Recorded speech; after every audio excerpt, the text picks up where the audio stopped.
Okay, guys. So, if you ever had or have inferiority complex, or if you are, or if you believe or think that you are inadequate, this is for the anxious, okay? For the anxious or for people who have social anxiety. I want you to know that if you feel anxious or if you, so there is a, there was the CIA agent, forgot his name really, but he's this guy with like a lot of hair, and he said basically he would take anyone with anxiety over someone without anxiety because anxiety keeps you sharp, it keeps you alive, and it's a good thing, right?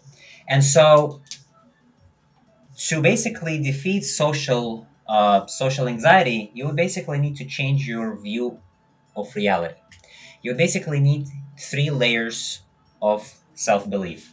So, number one, you would basically need to use religious wisdom of your divine nature, that you are divine, okay? And that inherently you are abundant. You are abundant, you have everything.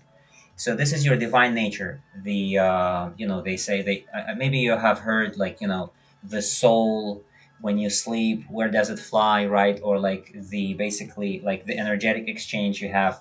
Even like when you meditate, when you draw this energy, this divine white, like this divine light and this divine energy that flows through your body. So this is the divine essence. The next thing is the hermetic principles, that are used in practice. The seven principles, each principle can be used, and each principle is a powerful tool for you as a framework to manifest and use. And the middle thing is the worldview of the Truman Show. I don't know how familiar you are with that movie. I really recommend you to watch it. It's a it's a life-changing movie, to be honest with you. It gives you the perception of reality. It gives you a perception that basically Truman was the main character. It was the main character. So like, you're the main character of your life. And sometimes when you look back in life, you think why things happened the way they happened, right? Things could go always worse, but but you were safe, right? God has saved you and God has took care of you. And so then you think about it and you be like, okay, so this life is really very, very beautiful, and people, every person serves a purpose.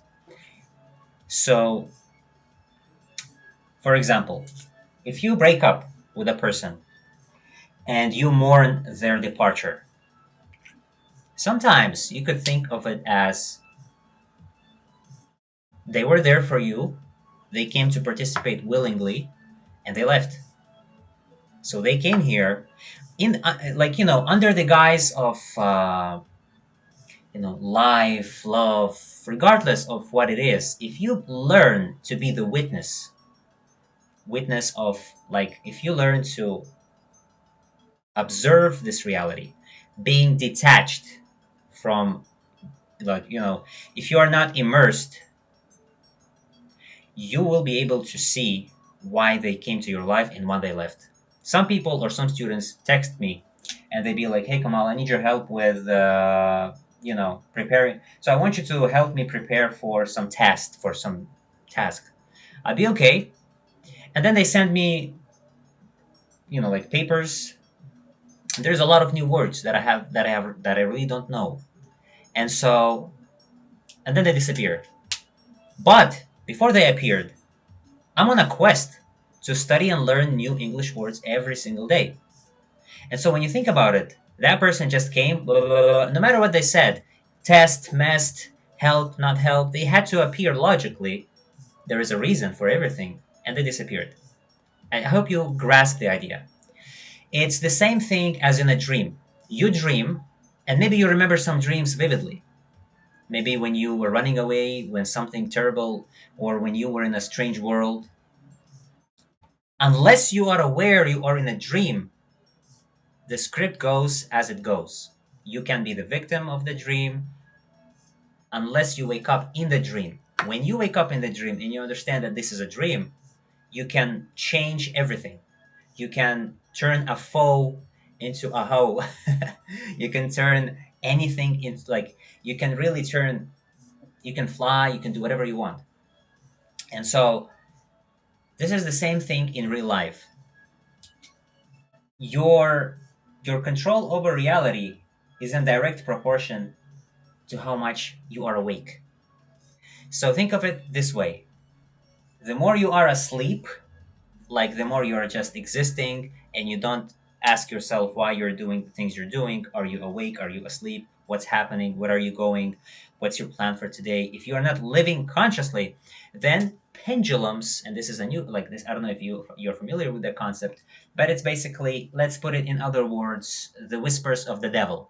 Okay, so pendulum is basically energetic structures in the metaphysical world that influence, or that, like the ideas you get, the anxiety you get. Sometimes you think of things that, like basically pendulums. It's like they exist in the metaphysical world. Imagine like like I don't know, a spider throwing hooks onto you.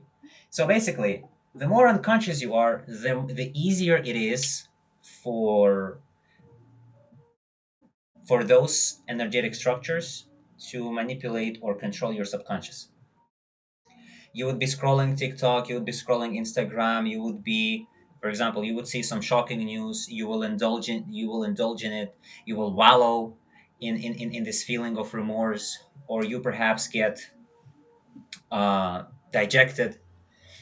And so the more you speak about it, the more you talk about it, the more you tune yourself into that frequency, and it's like a vortex that sucks you in until you find yourself having and experiencing the things you speak about in abundance. So that's the thing. Unless you are awake and you understand, like, and you move your life, unless you are awake and you live consciously and work toward changing your self perception and the world perception. So that's why they say there is two classes of people: rulers and the followers. And there is nothing wrong. Some people are meant to be followers. Not everyone has to be or is meant to be a ruler, and not everyone is meant to be like a ruler or a follower. So what I'm saying is basically, by changing your worldview, you will be able to reduce importance of social situations, of your inadequacy, of your shortcomings, and you will be able to really behave as you have always seen yourself or dreamed or imagined. There is always something in your head. Your heart speaks to you, and there is some vision that you have in your head. I am sure you like. Don't tell me otherwise. Like, every person knows what they need to do. Every person knows, for example, that they need to exercise to be healthy. Every person knows they need to eat healthier. That's the basic stuff. Then every person sees or has a vision where they are a superstar, a model, a bottle, whatever they want to become. There is a vision, and they say God speaks to you through these visions. And so the best way that I found useful is to change your self-perception, because you have never worked on really thinking of who you are, what you enjoy doing, and how do you perceive this world. Maybe you, when you interact with people, you see them as more important than you because you were conditioned to listen or obey, or you were always criticized to be an outcast, or hey, like, you are weird, like you are not normal. And Alex Hermosi and all successful entrepreneurs, they always say that be weird, and that's good. Be weird, because to be successful is to defy the norm. If like, I mean, if the norm was, if success could be achieved by normal common sense or by the regular way people live, then everyone would be rich. So by changing your perception and brainwashing yourself into this new identity, and besides, you can also add what profession you see yourself: top 5% entrepreneur, or top 5, like the best wife, the best husband. If you combine this with that, I promise you, you can walk as